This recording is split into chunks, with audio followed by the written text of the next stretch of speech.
So I wrote this 2 days ago in like a fever dream in all caps locks. I haven't edited it, so let's see how it goes. Here we go. Welcome to Washington, D.C. Welcome to the Reason Rally. Welcome to Rick Santorum's worst goddamn nightmare. Welcome to Ron Paul's worst nightmare, not because he wants us to live in a theocracy, but because he's really old and doesn't like big crowds. Welcome to the only constituency in this dumbass city that doesn't have to pretend that a man walked on water in order to be elected to a seat that is pretending to be democratic, but is just waiting to sell out to the first lobbyist that offers a check more than $10 and a hand job. Then spend an entire election cycle screwing over atheists, the poor, LGBT, women, blacks, Latinos, Arabs, and the 99% retire and then be rewarded with a book deal and a hosting job on Fox News. Welcome to the only rally where we don't see birth control as a political issue, where we won't try to occupy vaginas. Why would they even try to restrict birth control, you ask? My guess is because if you were a male Republican politician, you don't need birth control when the only people you're having sex with are gay male prostitutes. The only thing that Republicans deny more than their sexuality is global warming. If you are over 60 years old in the Senate, you should not be allowed to vote on the environment. You don't get to vote to destroy the planet and then die before the place burns to the ground. That just makes you a really slow suicide bomber. Welcome to a rally with no agnostics. I think I like Christians more than agnostics because at least they took a really dumb stand. Agnostics are like people who vote independent. Pick a side and start losing friends like the rest of us. Welcome to the only rally where if someone here lost their keys, they wouldn't stop to pray about their keys, but might, I don't know, go look for their keys. Maybe trace their steps, perhaps, like a grown-up. Because if there is a God, he's too busy signing off on drone strikes, foreclosures, AIDS, and the Kardashians' 37th television show to find your dumbass keys.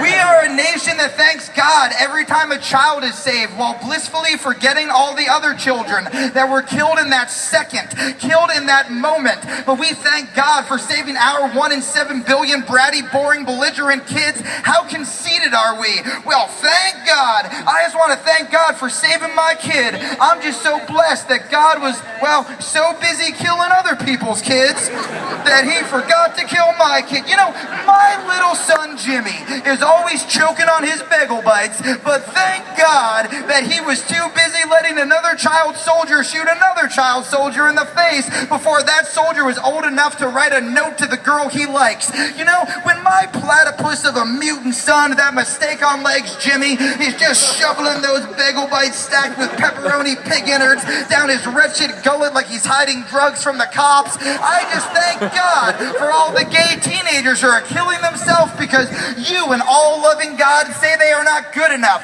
say that gay kids are broken, say that you made a mistake and sent us a reject badge. So religious parents all over this country tell their children that they're not good enough, that they need to go to anti-gay camps and be reprogrammed. I hope those kids come back with so many phone numbers. I hope that camp is just a gay screw fest where there is so much gay sex, even the trees are ashamed. They're like, I shouldn't be looking at this. This forest used to be magical. We are so busy thanking God that we forget to thank people. Don't thank God, thank a teacher, thank a doctor, thank a scientist. When was the last time a poor sleepless doctor was thanked? Every time they save a baby, they're like, here it is. Today's the day old Frank gets a thank you. And they give the now breathing child back to the parents, and they look at the mom or dad, and the mom or dad just goes, I just want to thank. And the doctor leans in. God. Well, God damn it. No, it's fine. Thank God that dude doesn't get nearly enough credit. Remind me, did God have to work 2 jobs in order to put himself through medical school? Did God have to bartend St. Patty's Day in Philadelphia where fake Irish assholes would dry jump each other on top of globs of green vomit? Did he have to pull all-nighters that put him in the emergency room? I didn't know you could overdose on Red Bull. Did you know that, God? Did you do this, God? So you could be straddled with unending debt so you could bring children back from the dead in the sterile cave walls in an emergency room? No, that's cool. Hey, why don't you thank Jesus, too? That guy doesn't get nearly enough credit except for Christmas, the greatest holiday ever invented, ever. No, I'll just sit there at Hanukkah with my stupid dreidel while my grandma face the potato latkes down my throat. Hey, you want to show me a miracle, Jesus? Pay back my student loans. But this all seems so logical, right? Because we are the smart ones, right? We are the atheists that came to the Reason Rally on a cloud of facts and self-righteousness. We are the ones who have read Richard Dawkins so many times the pages are stuck together. We know that miracles aren't turning water into wine, but watching one human putting their life at risk to help another. We know that next year, the Reason Rally will be 10 times bigger, and white men speakers will be the minority. We know that if a girl wants to go to an atheist meetup, she doesn't have to be afraid that a bunch of lonely internet dwellers will just see her as a bunch of put stuff in holes because they've never talked to a lady before.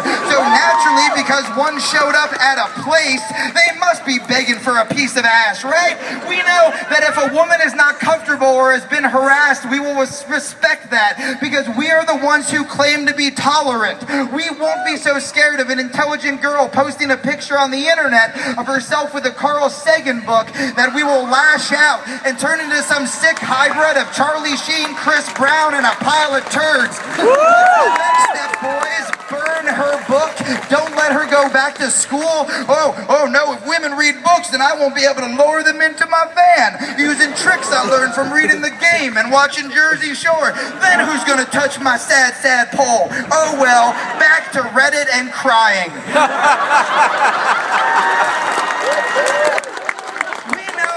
We know that radical Islam is dangerous, but so are flying robots being sent over to drop murder bombs from the sky like we're in some science fiction movie, destroying weddings and killing countless Arab children like we lived in end times. And guess what? Maybe those families of the now dead weren't extremists before, but they sure are now. We know this because we are smart atheists, right? Because we don't live in a luxury writing bestsellers and advocating death and destruction of anyone different than us. Because we realize that a child living in the Gaza Strip probably doesn't know what the word martyr means and just wants something to eat and someone to tell him that it's gonna be okay. We know that saying gay people can't marry is as dumb as saying you can't draw Muhammad, which is as dumb as stealing people's land because you think God gave that to you. Just because America gives billions of dollars to the Israeli government doesn't mean they are exempted from being crazy, murdering sociopaths like all other religions. So maybe we should look at those facts in real time and not leave that out of our movies.